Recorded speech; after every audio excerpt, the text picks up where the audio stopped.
ভিতরে লিখেছেন যে দুনিয়ার সর্বশ্রেষ্ঠ সম্মানিত জায়গা হলো যে জায়গায় প্রিয় নবী সাল্লাল্লাহু আলাইহি ওয়াসাল্লাম আরাম ফরমাচ্ছেন। জোরে বলি সুবহানাল্লাহ। কাবা শরীফের মর্যাদা তো আল্লাহর দরবারে অনেক। কাবা শরীফের মর্যাদা আল্লাহর দরবারে আছে। এক শ্রেণীর মানুষের জন্য আল্লাহ কাবার হজকে, কাবার প্রদক্ষিণ, কাবার তাওয়াফ অর্থাৎ কাবা শরীফে গিয়ে তার জিয়ারত, এটাকে এক শ্রেণীর মুসলমান অর্থাৎ যারা ধনবান, যারা বিত্তবান, যাদের আল্লাহ সামর্থ্য দিয়েছে, শক্তি দিয়েছে, ওই ধনী মুসলমানদের জন্য আল্লাহ রাব্বুল আলামিন কাবার হজ করা ফরজ করে দিয়েছেন। কি করেছেন? এক শ্রেণীর মুসলমানের জন্য ফরজ করে দিয়েছেন কাবার তাওয়াফ। তাহলে কাবার মর্যাদা আল্লাহর দরবারে কত, যে সে কাবা শরীফের থেকেও আল্লামা জাকারিয়া সাহারানপুরি সাহেব, উনি ওনার লেখা কিতাব, সেই কিতাবের ভিতরে উনি বলছেন যে কাবা শরীফের থেকেও পবিত্রতম জায়গা হলো, সম্মানিত জায়গা হলো, মর্যাদা সম্পন্ন জায়গা হলো, শ্রেষ্ঠ জায়গা হলো যে জায়গায় প্রিয় নবী সাল্লাল্লাহু আলাইহি ওয়াসাল্লাম আরাম ফরমাচ্ছেন। জোরে বলি সুবহানাল্লাহ। কাবা তো আল্লাহর ঘর, কাবা আল্লাহর ঘর।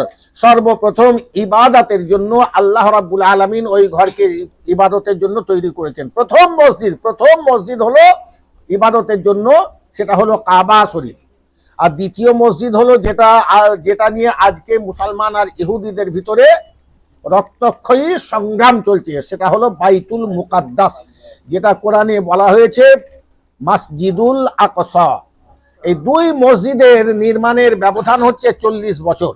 40 বছর আগে কাবা শরীফ তৈরি হয়েছে, 40 বছর পরে মসজিদুল আকসা হযরত সুলাইমান নবী আলাইহিস সালাতু ওয়াস সালাম কর্তৃক নির্মিত হয়েছে। সুবহানাল্লাহ। তো কাবা শরীফ তো তার তো মর্যাদা রয়েছে, তার থেকেও মর্যাদা সম্পন্ন জায়গা হলো প্রিয় নবী সাল্লাল্লাহু আলাইহি ওয়াসাল্লাম যে জায়গায় আরাম ফরমাচ্ছেন, ওই জায়গার মর্যাদা অনেক। ওই কাবা আমরা কাবা রূপে পেতাম না যদি প্রিয় নবী সাল্লাল্লাহু আলাইহি ওয়াসাল্লাম আমাদের ভিতরে তাশরিফ না আনতেন। জোরে বলি সুবহানাল্লাহ। দীর্ঘ 18 মাস কাল ধরে প্রিয় নবী 17-18 মাস নামাজ ফরজ হওয়ার পর আল্লাহ রাব্বুল আলামিন নামাজ যখন ফরজ করেছেন, যে ইন্নাস সালাতা কানাত আলাল মুমিনিনা কিতাবাম মাওকুতা, 5 ওয়াক্তের নামাজ আল্লাহ রাব্বুল আলামিন ফরজ করেছেন। তো নামাজ ফরজ হওয়ার পর থেকে নিয়ে 17-18 মাস যাবত রাসূল পাক সাল্লাল্লাহু আলাইহি ওয়াসাল্লাম বাইতুল মুকাদ্দাস অর্থাৎ মসজিদুল আকসার দিকে মুখ করে সমস্ত সাহাবী হুজুরদের নিয়ে নামাজ আদায় করতেন, যেটাকে নিয়ে আজকে যুদ্ধ চলছে রে বাবা। ওইটা আমাদের আগে কেবলা ছিল। প্রথম কেবলা হচ্ছে মুসলমানদের বাইতুল মুকাদ্দাস, যে বিশ্বনবী সাল্লাল্লাহু আলাইহি ওয়াসাল্লাম বাইতুল মুকাদ্দাসের দিকে মুখ করে নামাজ পড়েন, কিন্তু অন্তর তার পরিতৃপ্তি লাভ করে না। কেননা আল্লাহ রাব্বুল আলামিন ইবাদতের জন্য যে ঘরটাকে সর্বপ্রথম নির্মাণ করেছেন সেটা হলো কাবা শরীফ। ইন্না আউওয়ালা বাইতিন wudi'a লিন-নাসি লাল্লাযী বিবাক্কাতা মুবারাকান ওয়া হুদাল লিল আলামিন। ইন্না আউওয়ালা বাইত, এটাই হলো সর্বপ্রথম গৃহ যেটা মক্কা শরীফে অবস্থিত। লাল্লাযী বিবাক্কাতা, কোরআন শরীফে মক্কা শরীফকে বাক্কাহ বলা হয়েছে। লাল্লাযী বিবাক্কাতা মুবারাকা, হ্যাঁ, মক্কা শরীফে যেটা অবস্থিত সে কাবা শরীফ সর্বপ্রথম ঘর। আল্লাহর নবী সাহাবী হুজুরদের নিয়ে মসজিদুল আকসার দিকে মুখ করে নামাজ পড়েন, অন্তরে তিনি প্রশান্তি লাভ করতে পারেন না। আল্লাহ রাব্বুল আলামিনের ঘরে আল্লাহর 360টা দুশমন রেখে বেঈমানেরা পূজা অর্চনা করে। নবী পাক সাল্লাল্লাহু আলাইহি ওয়াসাল্লামের অন্তর ব্যতীত হয়ে ওঠে। আল্লাহর ঘর যেটা আল্লাহর ইবাদতের জন্য তৈরি করা হয়েছে, ওই ঘরে আল্লাহ রাব্বুল আলামিনের ইবাদত হয় না। ও ঘর আমাদের জন্য কিবলা হয় না বাবা, ওই ঘরে আল্লাহর দুশমনরা পূজিত হয়। কি ওটা তো আল্লাহর ইবাদতের জন্য তৈরি, কিন্তু ও ঘরে আল্লাহর দুশমনদের পূজা হচ্ছে। রাসূল পাকের অন্তর প্রশান্তি লাভ করে না। নামাজ তো পড়েন বাইতুল মুকাদ্দাসের দিকে মুখ করে, মসজিদুল আকসার দিকে মুখ করে নামাজ পড়েন, আল্লাহর হুকুম পড়েন, কিন্তু হুজুরের ইচ্ছা যে আল্লাহ রাব্বুল আলামিন যদি আমাদের এই কাবা শরীফকে আমাদের জন্য কেবলা নির্দিষ্ট করে দিতেন, এটা যেন বড়ই ভালো হতো যে মহান আল্লাহ রাব্বুল আলামিন প্রিয় নবী সাল্লাল্লাহু আলাইহি সাল্লামের অন্তরের এই চিন্তা ভাবনা উপলব্ধি করলেন, আল্লাহর দৃষ্টিতে কিছুই ফাঁক যাবে না।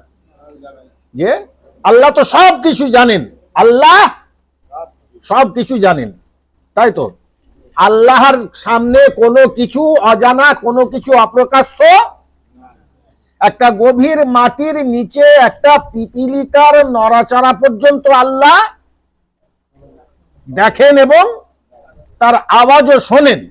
সামিউম বাসির, সামিউম, আল্লাহ হলেন সামিউম বাসির, সবকিছু দেখে, শোনেন এবং সবকিছু দেখেন। তাহলে এবার বলুন যে আল্লাহ রাব্বুল আলামিনের চোখে অদৃশ্য কি আছে? কিছু নেই, কিছু নেই তো। তাহলে যে আলিমুল গায়বি ওয়াশ শাহাদাতি হুয়ার রহমানুর রহিম, আমরা বলি যে গায়েবের জ্ঞান একমাত্র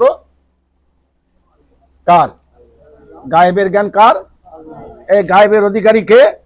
গায়েবের জ্ঞান, গায়েবের অদৃশ্য বিষয়ের ব্যাপারে জ্ঞানের অধিকারী কে? আচ্ছা, আল্লাহর কাছে অদৃশ্য কি আছে? এই তো আপনারাই বললেন যে আল্লাহর কাছে অদৃশ্য কিছু নেই। গায়েব তো তাকে বলা হয় যেটা দৃষ্টির থেকে আড়ালে থাকে। গায়েব তো তাকে বলা হয় যে যেটা দৃষ্টির আড়ালে থাকে। তা আল্লাহ রাব্বুল আলামিনের দৃষ্টির আড়ালে কি আছে যে আল্লাহর কাছে সেটা গায়েব হবে, অদৃশ্য হবে? আপনারাই তো বললেন যে মহান আল্লাহ হলেন সামিউম বাসির, সবকিছু শোনেন এবং সবকিছু দেখেন। এরপরেও আল্লাহ রাব্বুল আলামিনের ক্ষেত্রে আলিমুল গায়ব,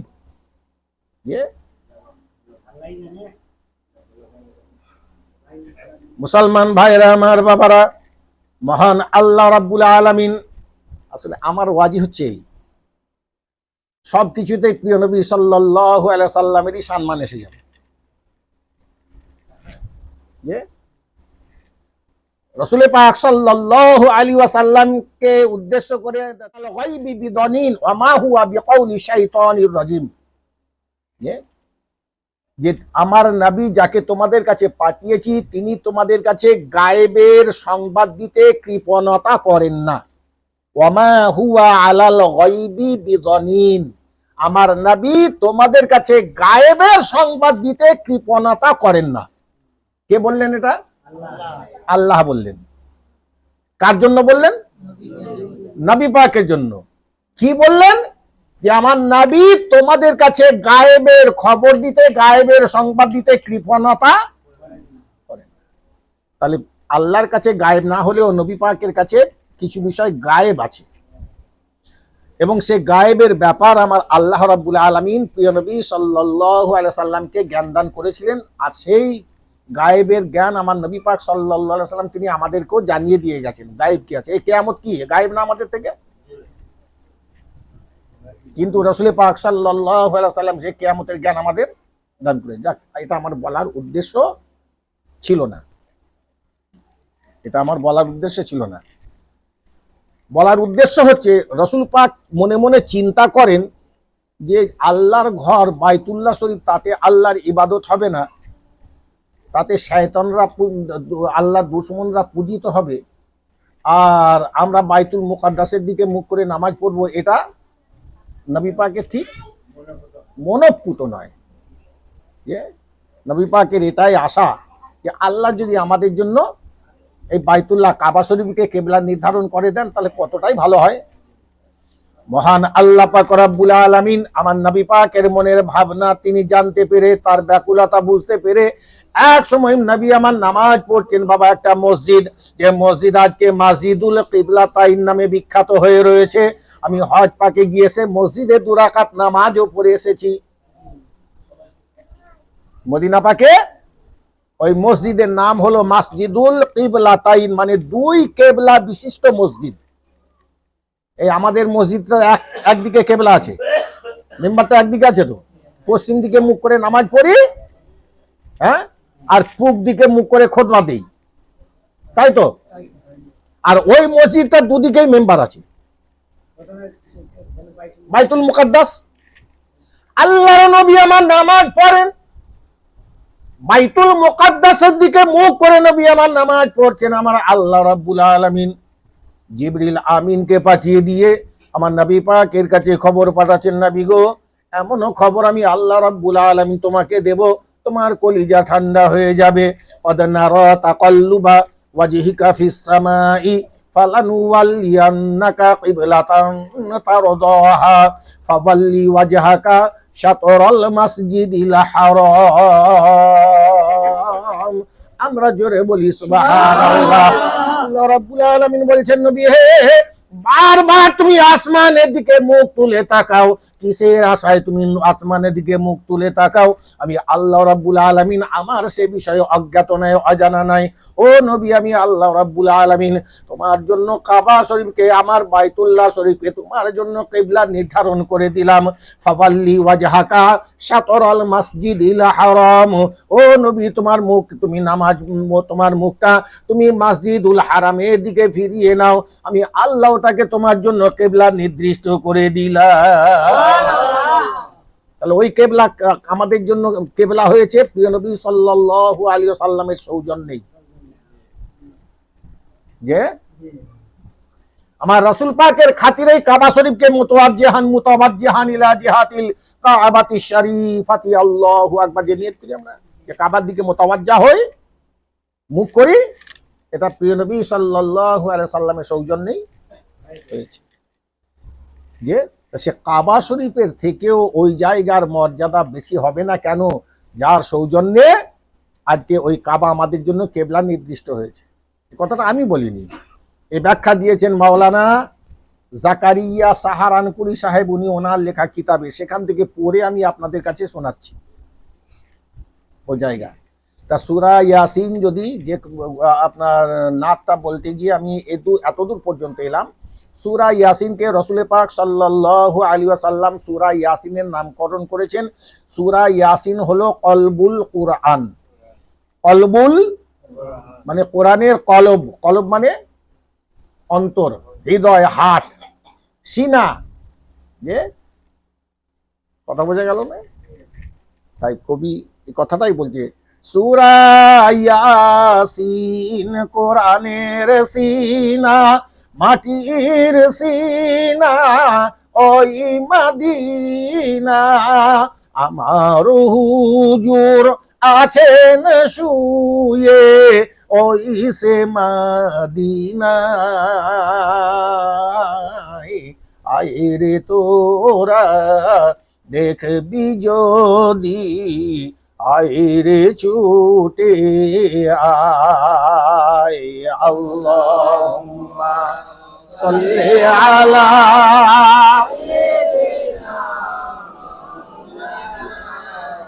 আলা আলি সাইয়্যিদিনা।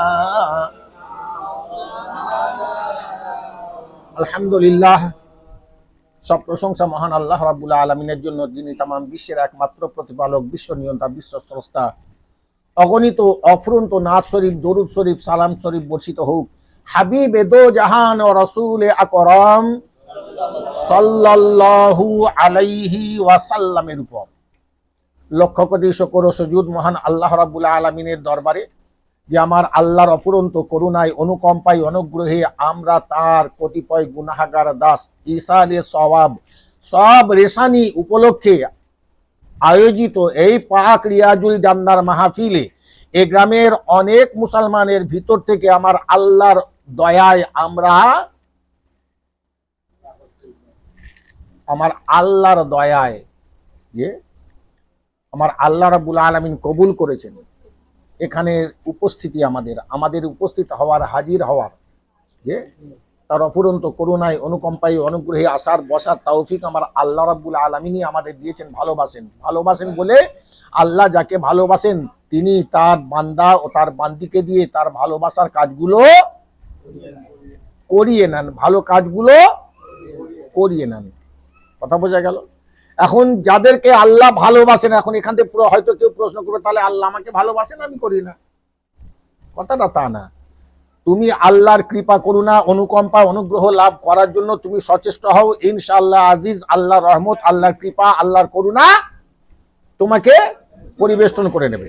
তা তুমি তো কমসে কম আল্লাহর করুণার আশা করো, সে মতো যে আল্লাহ বলছেন ফাজকুরুনি আযকুরকুম, তোমরা আগে আমাকে স্মরণ করো, তবে তো আমি আল্লাহ তোমাদের, পরে আমি আল্লাহ তোমাদের নিশ্চয়ই স্মরণ করবো। ফাজকুরুনি, আগে তোমরা আমাকে স্মরণ করো, অর্থাৎ আগে তোমরা যদি একবার আল্লাহ বলো যে আমার রহমতের উপরে বুক ভরা আশা আকাঙ্ক্ষা নিয়ে, আমার রহমত লাভের আশা আকাঙ্ক্ষা নিয়ে একবার যদি আল্লাহ বলে তোমরা আমাকে ডেকে থাকো, আমি আল্লাহ রাব্বুল আলামিন তোমার ওই আল্লাহ ডাকে 10 বার বান্দা বান্দা বলে তোমাদের সাড়া দেব।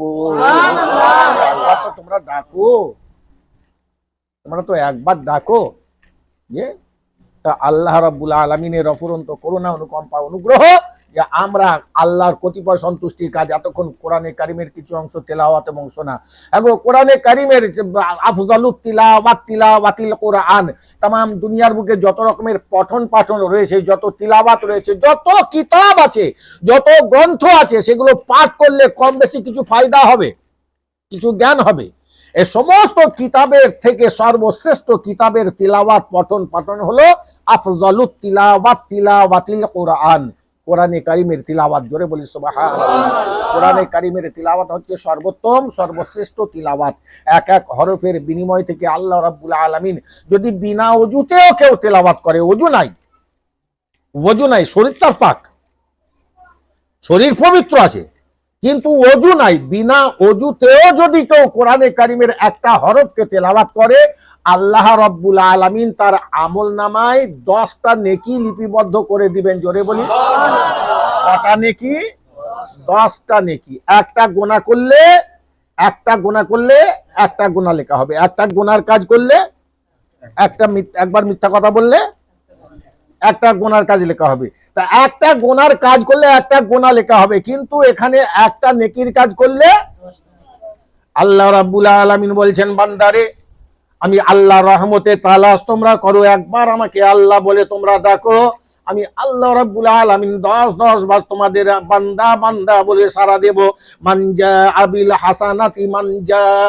হাসানাতি, আমার বান্দারা আমাকে রাজি খুশি করার জন্য যখন তোমরা একটা মাত্র ভালো কাজ করবে, মানজা আবিল হাসানাতি, তোমরা একটা ভালো কাজ করবে, আমি আল্লাহর রহমতের বুক ভরা আশা আকাঙ্ক্ষা রেখে আমার সন্তুষ্টি সান্নিধ্যে তালাশ করার জন্য, আমার রেজামন্দি পাওয়ার জন্য, বাবা একটা মাত্র তোমরা ভালো কাজ করবে, ফালাহু আশরু আমসালিহা, আমি আল্লাহ রাব্বুল আলামিন একটা ভালো কাজের বিনিময়ে তোমাদের 10টা দান করব।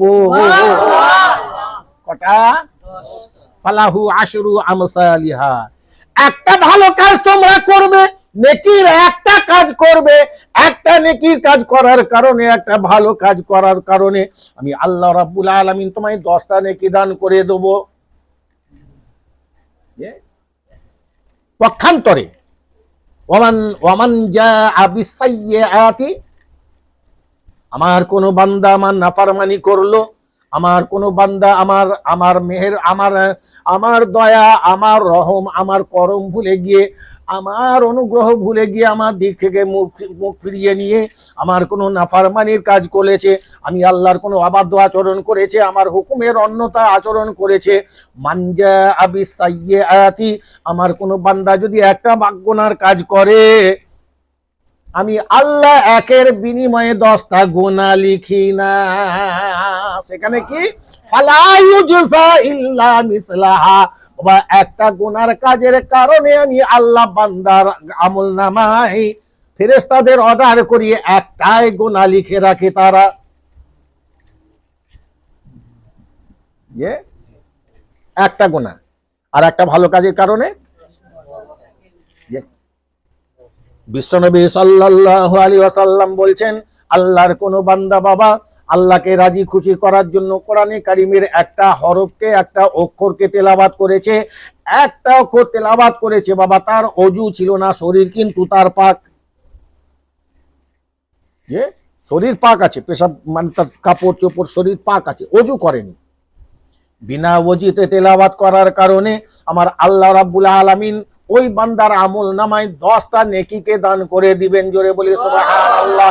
আল্লাহর ওই বান্দা যদি ওযু সহ কোরআনে কারীমের একটা হরফকে তেলাওয়াত করে, আমার আল্লাহর নবী বলছেন, সোনার জবানে বলেছেন, আল্লাহ রাব্বুল আলামিন ও বান্দার আমলনামায় 20টা নেকিকে দান করে দিবেন। জোরে বলি সুবহানাল্লাহ। নবী আমার সোনার জবানে বলেছেন, আল্লাহর কোন বান্দা নামাজরত অবস্থায় বাবা নামাজের নিয়ত করে দাঁড়িয়ে গিয়ে বাবা পাক কোরআনে কারীমের একটা অক্ষরকে তেলাওয়াত করে, আমার আল্লাহ রাব্বুল আলামিন ও বান্দার আমলনামায় 30 থেকে 100 নেকি তার আমলনামায় দান করে দেয়। যে 30টা থেকে 100, কোন বর্ণনায় 30টা আছে, কোন বর্ণনায় আছে 100। একটা অক্ষর তেলাওয়াত করার দরুন অন্য কোন কিতাব পাঠ করলেই সব পাওয়া যাবে? যে আলহামদুলিল্লাহ এ পাক মাহফিলে আমরা এসেছি বলে আমার আল্লাহর অফুরন্ত করুণায় অনুকম্পায় অনুগ্রহে হাজির হতে পেরেছি বলে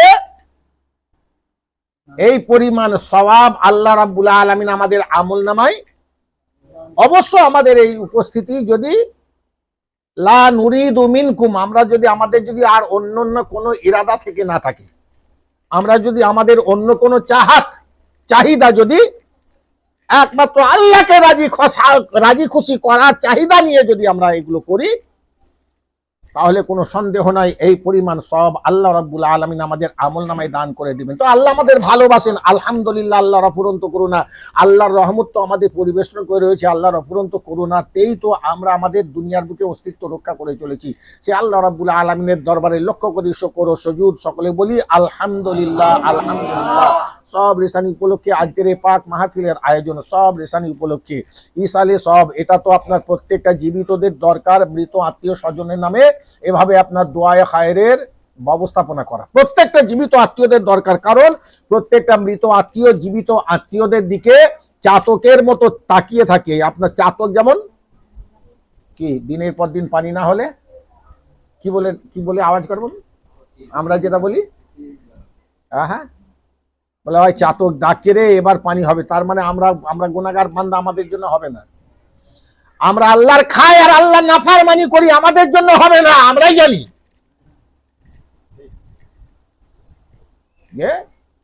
আমরা আল্লাহর খাই, কার খাই আমরা?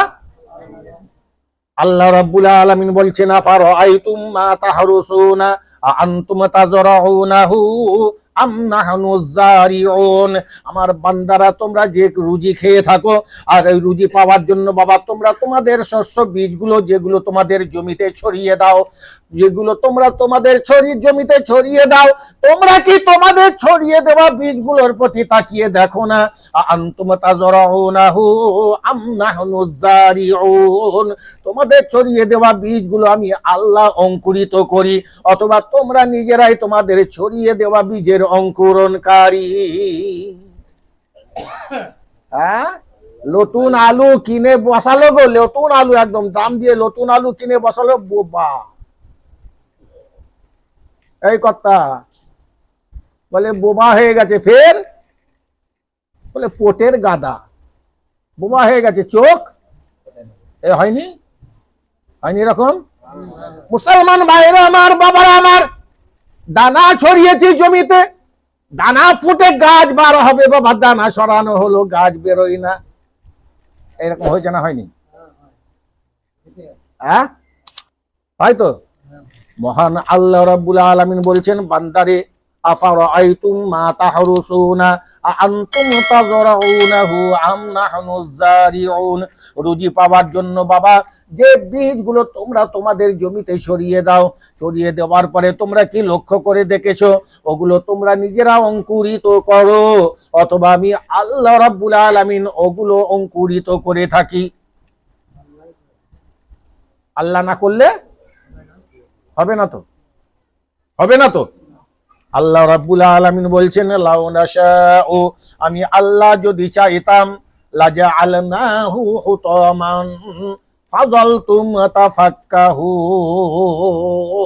তোমাদের সমস্ত ফল ফসলের গাছগুলোকে আমি দানাহীন শস্যহীনে পরিণত করে দিতাম। যে তাহলে আল্লাহর খাচ্ছি আমরা, আল্লাহর রহমত ভোগ করছি, আল্লাহর দয়া উপভোগ করছি, যে আল্লাহর নিয়ামত উপভোগ করছি, আর আমরা এত বড় আল্লাহর নাফরমান যে দিনের পর দিন বৃষ্টি হয় না, আমাদের নিজেদের আমলের উপরে নিজেদের ভরসা নেই, বলে ওই চাতক ডাকছে, এবার যদি আল্লাহ পানি দেয় তো কি?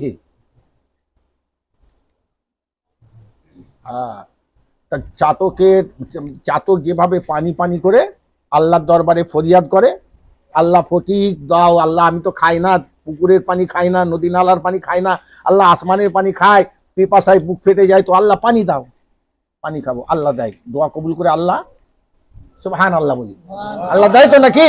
এগুলো তো পানি হওয়ার লক্ষণ বলে আমরা বিবেচনা করে থাকি। যে মুসলমান ভাইয়েরা আমার, বাবারা আমার, আত্মীয় স্বজন মারা গিয়েছে, মৃত আত্মীয় স্বজন তারা কবরের ভিতরে পড়ে রয়েছে। বাবা বিশ্বনবী সাল্লাল্লাহু আলাইহি ওয়াসাল্লাম হুজুর আমার বলছেন, মাল মাইয়িতু ফিল কবরি ইল্লা কাল গরিকিল মুতাগাউবিসি ইয়ান্তাজিরু দাওয়াতান। ও আল্লাহর জীবিত বান্দারা, তোমরা শুনে রেখে দাও বাবা, জানো না তো কিছু, আর ফুটানি অনেক বলে ইউটিউবে শুনেছি, বলে আমি জানি না কিছু, ইউটিউবে বলছিল বক্তা। আচ্ছা, ইউটিউবের বক্তব্য শুনে যদি আলেম হওয়া যায়, তাহলে তো কোরআন কিতাব পড়ার কোনো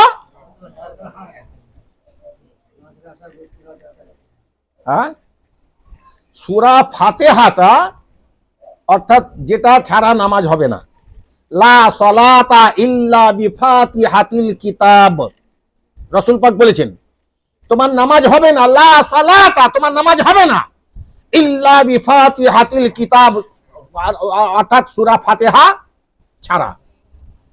সেই সূরা ফাতিহাটা সে সহি করে পড়তে পারবে না। সূরা ফাতিহাটা খুব ভালো করে শুনবেন, সূরা ফাতিহাটা সহি করে পড়তে পারবে না। ইউটিউবের বক্তার বক্তব্য শুনে নাবির ওপরে হাত বাঁধে, মতভেদ তৈরি করছে মসজিদে। দস্যু গরুর থেকে শূন্য গোয়াল, দস্যু গরুর থেকে শূন্য গোয়াল বার করে দেব, ওখানে কোনো মতভেদ করা, আবু তৈয়াবকে হারিয়ে দিয়ে কোনো মত কায়েম করো, আবু তৈয়াব অবনত মস্তকে মেনে নেবে। তার আগে কোনো মত যদি কেউ কায়েম করতে যায়, তাকে মসজিদ থেকে আউট করে দেবো। তোমার মতো নামাজির আমার মসজিদে দরকার।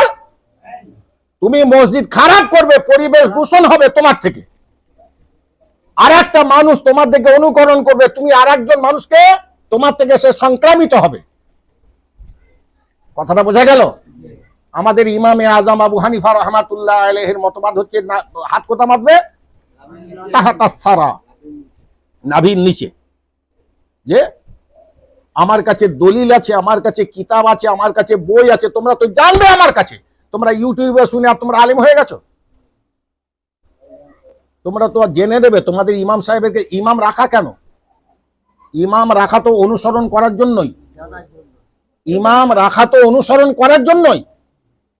হ্যাঁ, তা ইমামের কাছে জেনে নেবো, তা না করে তুমি ইমামের ওপরে তুমি আবার ইমাম সাজতে গিয়ে আলাদা ভাবে আবার করছো কি, তুমি আবার নাভির ওপরে হাত মারতে লেগেছো। ওসব এই মতভেদ আমাদের মসজিদে চলবে না। যে মসজিদে চলে চলুক, আমাদের মসজিদে আমি ইমাম আছি, ইমাম আজম আবু হানিফা রাহমাতুল্লাহ আলাইহির মযহাবের। এখানে আমাদের ইমাম আজম আবু হানিফা রাহমাতুল্লাহ আলাইহির মযহাবের মতাদর্শ মেনে নামাজ পড়তে হবে আমাদের গ্রামের মানুষকে। বাইরে কে আছে কে কিভাবে পড়ে না পড়ে আমার দেখার দরকার নাই। কথাটা বোঝা গেল? যে ইউটিউবে শুনেছে, শোনো হাদিস শুনে নাও। বিশ্বনবী সাল্লাল্লাহু আলাইহি ওয়াসাল্লাম বলছেন, বাবা মাল মাইয়িতু ফিল কবরি, মাল মাইয়িতু ফিল কবরি ইল্লা কাল গরিকিল মুতাগাউবিসি ইয়ানতাজিরু দাওয়াতান। ও জীবিত আত্মীয়রা, তোমাদের যে আত্মীয়গুলো মারা গিয়েছে, তাদের যাদের তোমরা কবরস্থ করে দিয়ে এসেছো, তাদের কবরের অবস্থা তোমরা তো জানো না। বিশ্বনবী সাল্লাল্লাহু আলাইহি ওয়াসাল্লাম তিনি বলছেন, ইয়ানতাজিরু দাওয়াতান, ইয়ানতাজিরু দাওয়াতান, ইয়ানতাজিরু দাওয়াতান। ও জীবিত আত্মীয়রা যারা দুনিয়ার বুকে বেঁচে আছো, মৃত আত্মীয়গুলো তোমাদের দিকে তাকিয়ে রয়েছে বাবা। মুতাগাউবিস ইয়ানতাজিরু দাওয়াতান, একটা ডুবন্ত হাবুডুবু খাওয়া মানুষ বাবা যেমন একটা অবলম্বনের মুখাপেক্ষী হয়ে পড়ে, তোমাদের মৃত আত্মীয়গুলো কবরে শুয়ে শুয়ে তোমাদের জীবিত আত্মীয়দের দোয়ার অতটাই মুখাপেক্ষী হয়ে রয়েছে।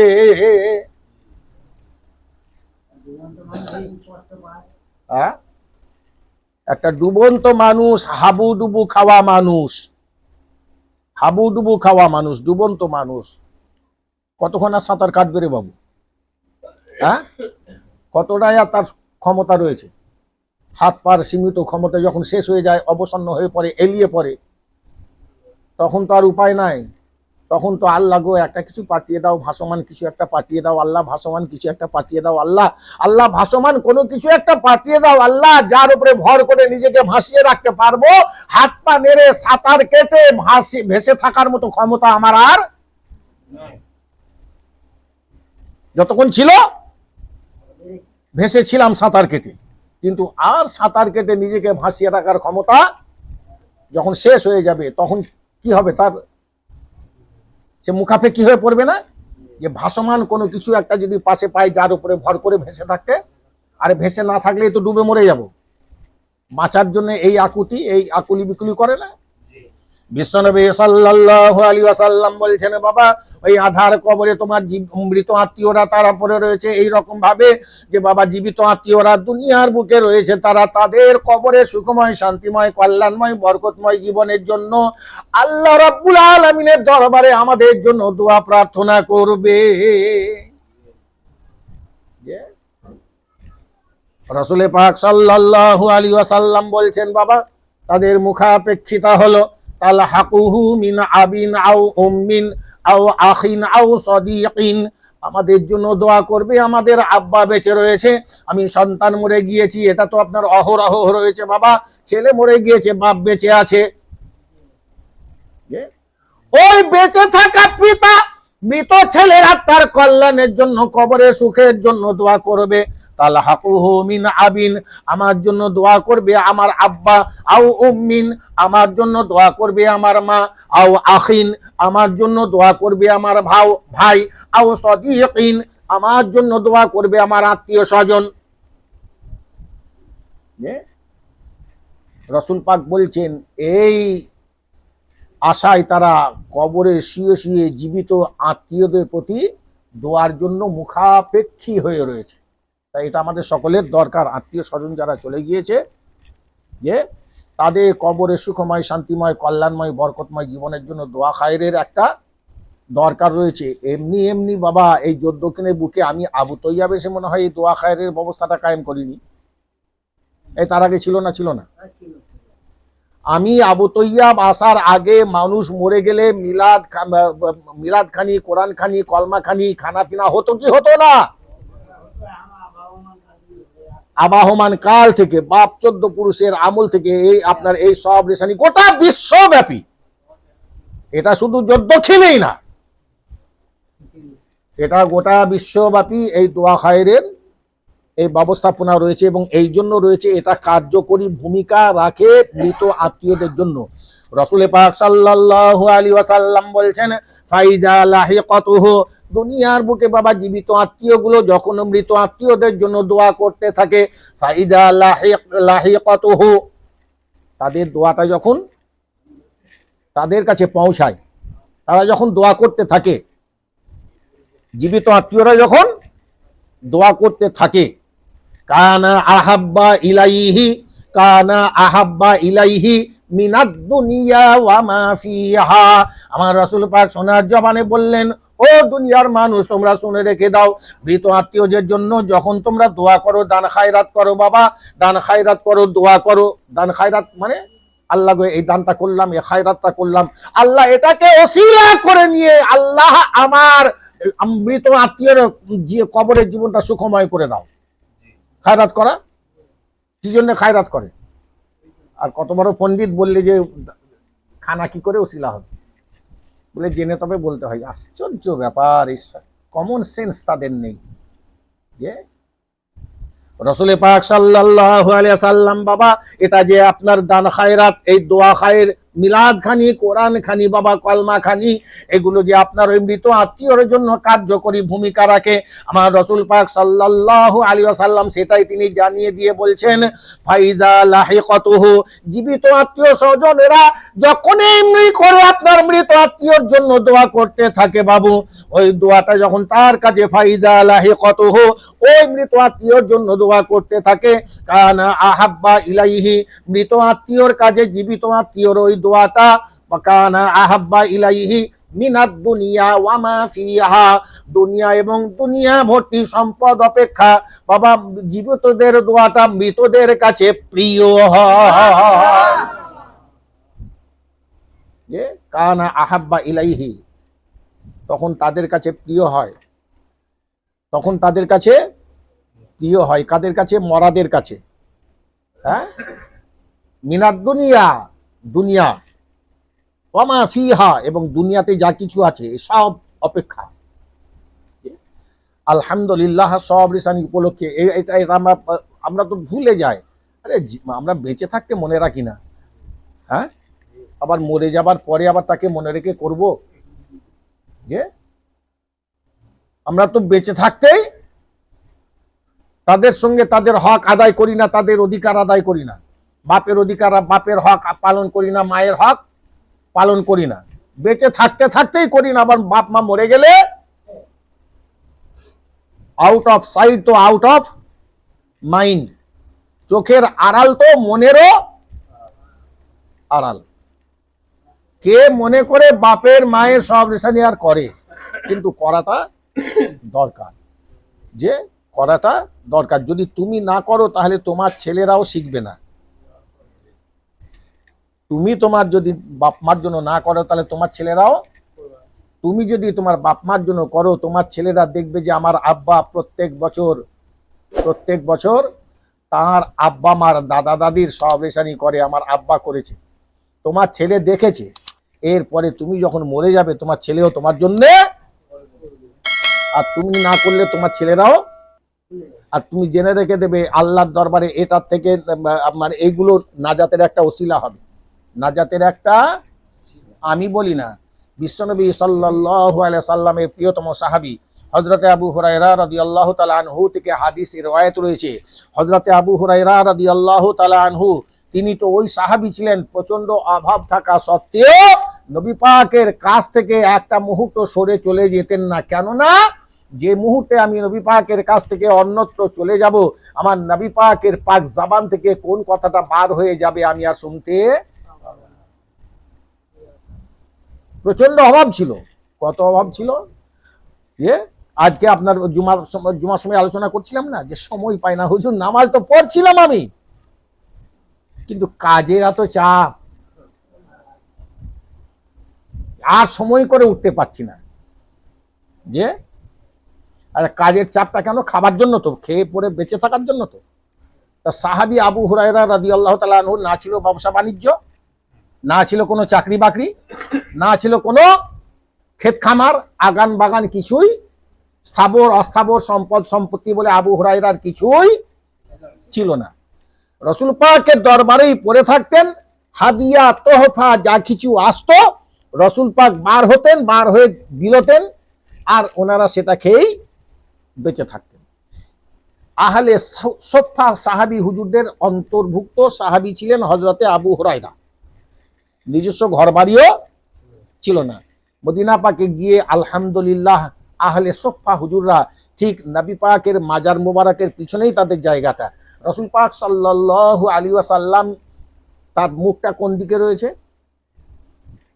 যে রসুল পাক সাল্লাল্লাহু আলাইহি সাল্লামের মুখটা রয়েছে আপনার পশ্চিম দিকে মাথা করে পশ্চিম দিকে কাবা শরীফের দিকে মাথা করে, পশ্চিম দিক মানে আমাদের পশ্চিম দিকে মাথা করা হয় কেন, ওদিকে কাবা শরীফ আছে বলি, কাবা শরীফের দিকে মাথা করে, কাবা শরীফের দিকে মাথা করে ডান কাতে শোয়ালে মুখটা পশ্চিম দিকে মুখ করে, হ্যাঁ না কেবলামুখী হবে না, দক্ষিণমুখী হবে। তাহলে রসুল পাকের মুখটা রয়েছে দক্ষিণ দিকের, উত্তর দিকে রয়েছে আহলে সোফা হুজুরদের থাকার জায়গা। সুবহানাল্লাহ। ওখানে 2 রাকাত নামাজ পড়া নাকি খুব বরকতের ব্যাপার। আমি আর কি করে জানবো, ওখানে গিয়ে জানলাম আলহামদুলিল্লাহ সব হাজী সাহেব হুজুররা পড়ছেন, তাদের সঙ্গে আমিও পড়ে নিলাম।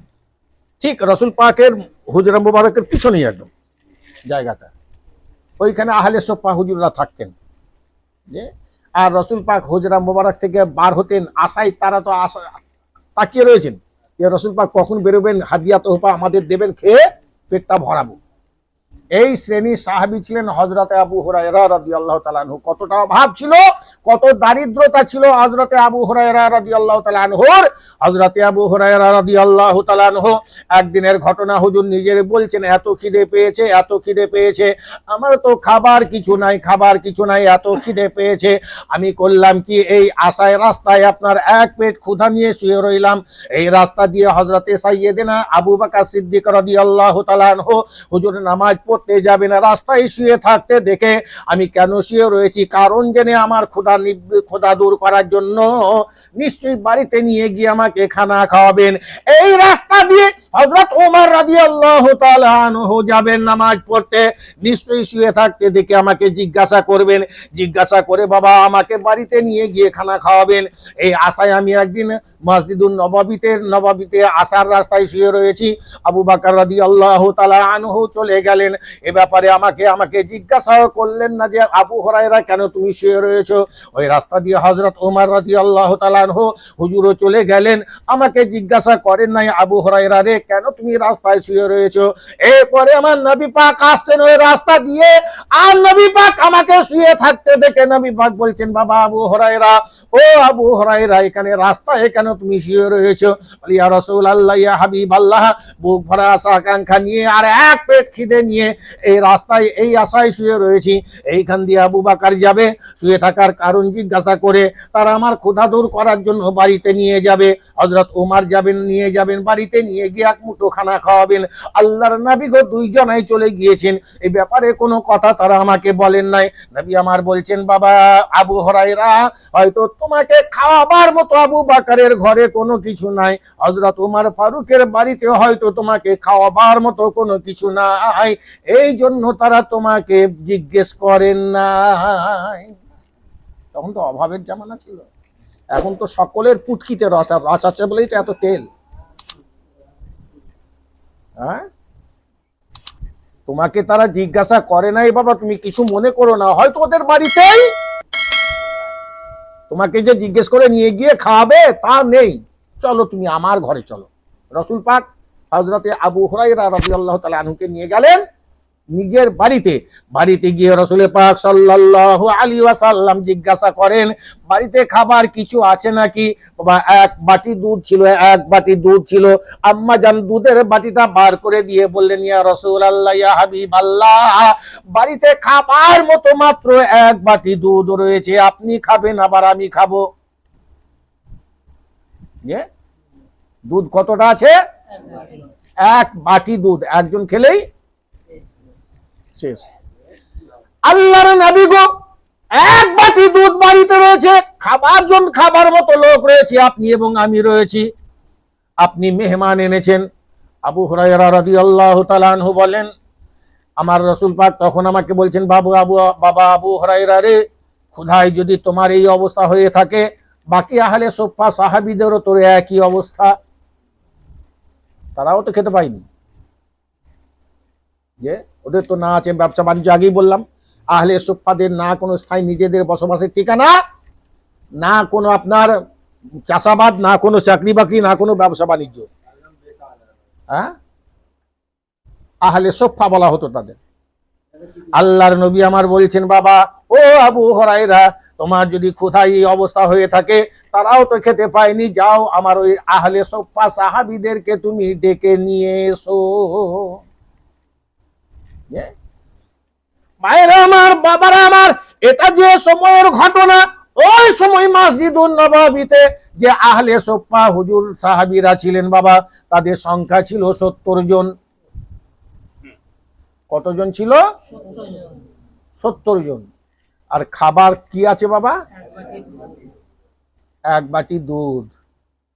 হ্যাঁ, মুসলমান ভাইরা আমার, বাবারা আমার, কাজী নজরুল ইসলাম একটা কথা বলে গিয়েছে বাবা, আজ থেকে অনেক দিন আগে জীবিত অবস্থায় একটা কথা বলে গিয়েছে, শুধু আপনারে বাঁচাই যে মুসলিম নহে ভণ্ড সে, ইসলাম বলে বাঁচো সবাই, কোরবানি করো জান ও মাল, বেহেশত তোমার করো হালাল, স্বার্থপরের বেহেশত নাই। যে স্বার্থপরের, শুধু আপনারে বাঁচাই যে মুসলিম নয় সে ভণ্ড। যতই নামাজ পড়ুক, একবার না দুইবার না 7 বার যদি হজ করে আসে,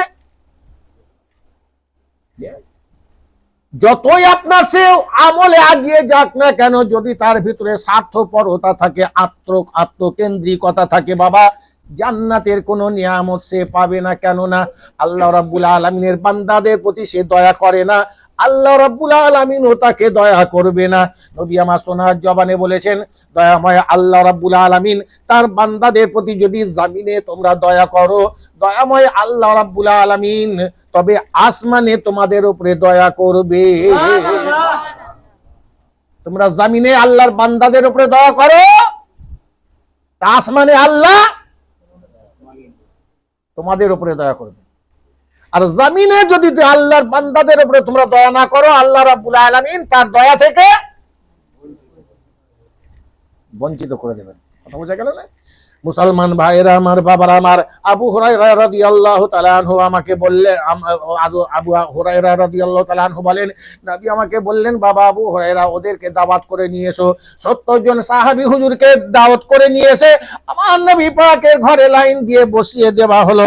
এরপরে সব থেকে কষ্ট তখন আমার হলো, নবী পাক তিনি বলছেন, বাবা আবু হুরায়রা, এই দুধের বাটিটা প্রত্যেকটা মেহমানের মুখের কাছে তুমি ধরো। মাত্র এক বাটি দুধ, আমি একাই যা খিদে পেয়েছে, একাই 70টা মেহমানের মুখে ধরতে বললেন। তখন আমার খুব কষ্ট হলো, কেউ তো সব খেয়ে ফেলবে, আমার আর খাবার জন্য খাবার মতো কি থাকবে। কিন্তু নবীর হুকুম তো অমান্য করতে পারি না। নবী পাকের হুকুম মতো দুধের বাটি নিয়ে একজন সাহাবীর সামনে ধরি, বাবা সে পান করে, আর ব্যাকুল হয়ে তাকিয়ে দেখি তার পান করার পরে বাটিতে আর দুধ আছে নাকি, আমার খাবার মতো আছে তো, যে নবীর হুকুম ধরতে হবে। এমনি করে বাবা 70 জন সাহাবী হুজুরকে এক বাটি দুধ প্রত্যেককে পান করাবার পরে আমার নবী পাক বলছেন, বাবা আবু হুরায়রা, সমস্ত সাহাবীর কি দুধ পান করা হয়ে গিয়েছে? বলে, ইয়া রাসূলুল্লাহ, প্রত্যেকেই দুধ পান করেছে। বলে, বাবা এবার তুমি পান করো। বলে, ইয়া রাসূলুল্লাহ, ইয়া হাবিবাল্লাহ, আগে আপনি পান করুন। আল্লাহ নবী গো, আপনার মাল, আপনি আমাদের সব খাইয়ে দিয়ে আপনি ভুকা থাকবেন, ইয়া রাসূলুল্লাহ, আপনি একটু পান করুন না। যে আল্লাহর নবী বলছেন, না রে আবু হুরায়রা, তোমার ক্ষুধা দূর করার জন্য তোমাকে রাস্তা থেকে আমি তুলে এনেছি, আমার তোমার প্রতি একটা দায়িত্ব বোধ রয়েছে, সেই দায়িত্ব বোধ থেকে বলছি, ও আবু হুরায়রা তুমি পান করো। হযরতে আবু হুরায়রা রাদিয়াল্লাহু তাআলা আনহু দুধ পান করে বলছি, ইয়া রাসূলুল্লাহ, আমি পান করেছি। আমার রাসূল পাক বলছেন, তুমি আরো একটু পান করো। তার মানে তোমার খুব ভয় ছিল না যে পাবো কি না পাবো, পান করেছো বাবা? বলি, ইয়া রাসূলুল্লাহ, পান করেছি। বলে, আরেকবার পান করো।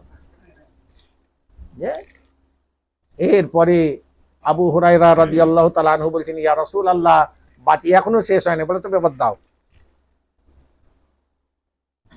এরকম সাহাবী ছিলেন হযরতে আবু হুরায়রা রাদিয়াল্লাহু তাআলা আনহু। কথা বোঝা গেল? হ্যাঁ, কি অভাব বলো তো, কত অভাব। তবু আমাদের মসজিদে এসে নামাজ পড়ার, পাঁচ ওয়াক্তের ভিতরে 2.5 ঘন্টা সময় এসে মসজিদে দেওয়ার সময় বার করতে পারি না আমরা।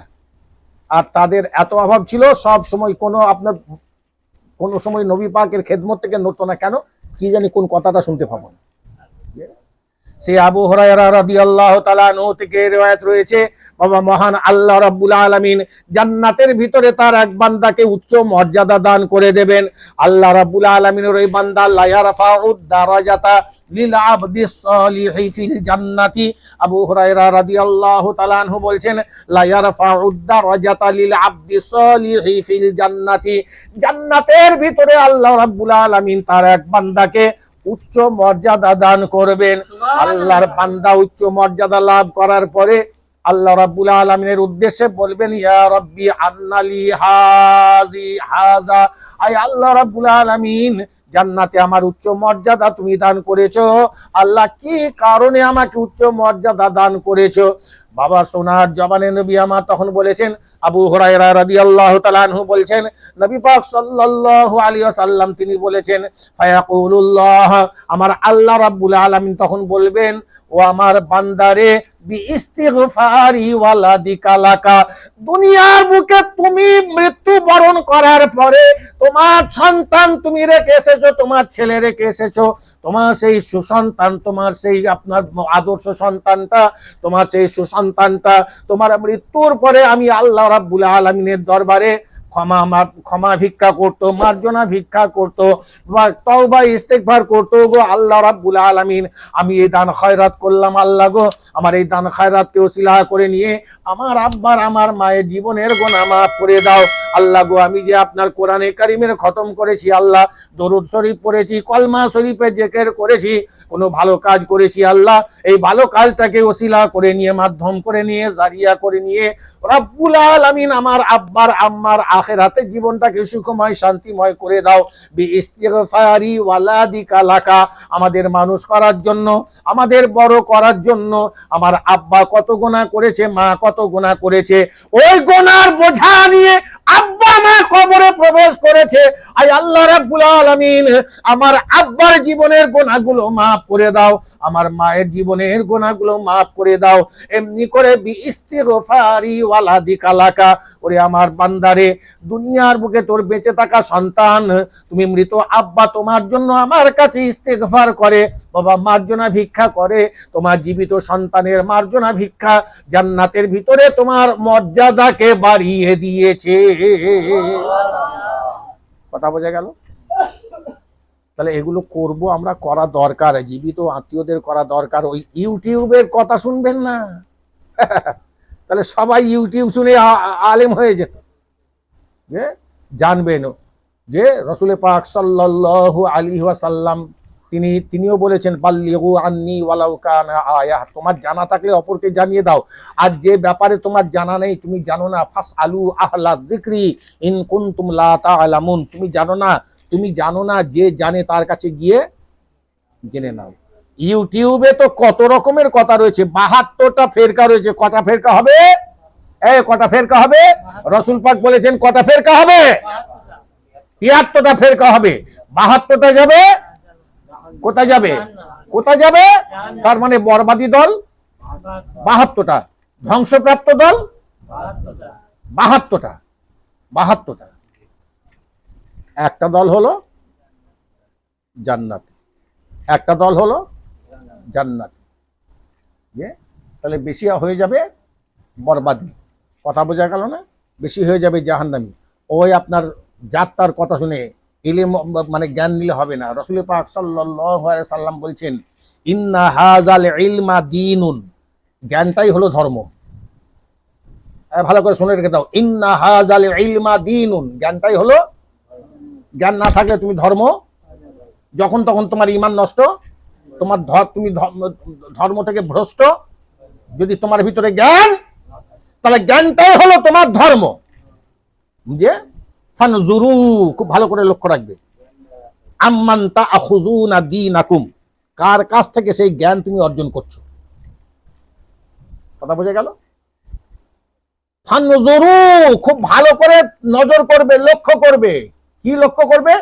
আম্মান তাআখুযুনা দীনাকুম, তুমি যে ইলমটা অর্জন করছো, যে জ্ঞানটা নিচ্ছ, কার কাছ থেকে নিচ্ছ, ও কেমন লোক, ওর আকীদা, ওর আদর্শ ভালো করে খোঁজ নেবে। নচেত জেনে রেখে দাও, মা ওয়াক্কারা সাহিবাল বিদআতি ফাকাদ আআনা আলা হাদমিল ইসলাম। বদ আকীদা পোষণকারীর, কোন আলেমের, বদ আকীদা পোষণকারী কোন আলেমের ওই কথা শুনে তুমি কাজ করবে, ও আলেমও বরবাদ, তুমিও বরবাদ, আর ইসলামকেও তুমি এইভাবে ধ্বংস করে শেষ করে দেবে। মা ওয়াক্কারা সাহিবাল বিদআতি ফাকাদ আআনা আলা হাদমিল ইসলাম। খুব হোশিয়ার।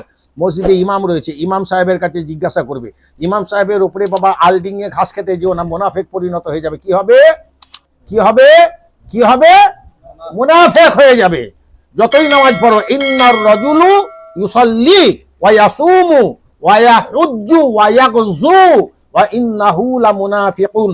ক্বালান নবী সাল্লাল্লাহু আলাইহি ওয়াসাল্লাম বলেছেন, বাবা আল্লাহর কোন বান্দা নামাজও পড়বে, রোজাও রাখবে, বাবা হজও করবে, জিহাদও করবে, এর পরেও সে মুনাফিক। সাহাবী হুজুরা বলছেন, ইয়া রাসূলুল্লাহ বিমা যা দাখালা আলাইহিন নিফাক, কেমন করে তার ভিতরে মুনাফিকি প্রবেশ করলো? তো রাসূল পাক সাল্লাল্লাহু আলাইহি ওয়াসাল্লাম জবাবে বলেছিলেন, লিতাআনিহি আলা ইমামিহি, বাবা ইমামকে ডিঙিয়ে ঘাস খেতে গেছিল। কথা বোঝা গেল না? ইমামের বিরুদ্ধাচারণ করে, ইমামের বিরুদ্ধাচারণ করে মুনাফিকে পরিণত হলো। লিতাআনিহি আলা ইমামিহি, নিজের ইমামের তান করে, বিরুদ্ধাচরণ করে, বাবা সে নামাজ পড়ার পরেও, রোজা রাখার পরেও, হজ করার পরেও, জিহাদ করার পরেও সে মুনাফিক। সুতরাং খুব হুঁশিয়ার। ইমাম রাখা হয় অনুসরণ করার জন্য। যা কিছু আমরা যেখানে শুনবো ইমাম সাহেবের কাছে এসে জেনে নেবো ইনশাআল্লাহ।